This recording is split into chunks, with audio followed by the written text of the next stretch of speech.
Cerca de 600 vehículos, entre coches, motos, bicis y camiones de época, han participado este fin de semana en la tercera edición del Classics and Legends, el festival retro del circuit de la Comunitat Valenciana Ricardo Tormo.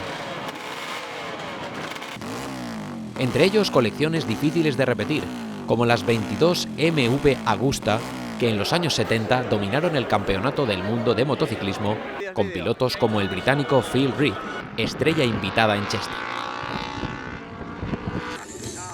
Clásicos deportivos y clásicos populares reunidos por los clubes que participan junto al circuit en la organización de esta primera gran reunión europea de coches de época.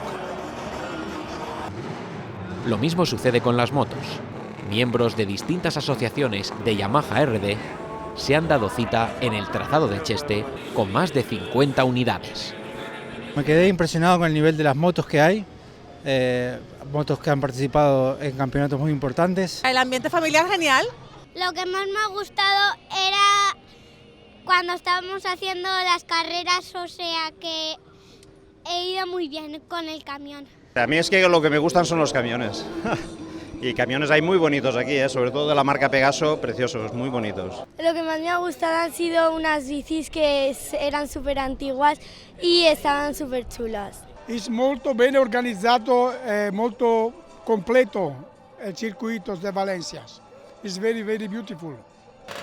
Esta tercera edición del Classics and Legends ha servido también para estrenar la exposición permanente del circuit en recuerdo del primer valenciano campeón del mundo de motociclismo, el piloto de Canals, Ricardo Tormo. En total, 14.000 aficionados han pasado por las instalaciones del circuit durante el fin de semana.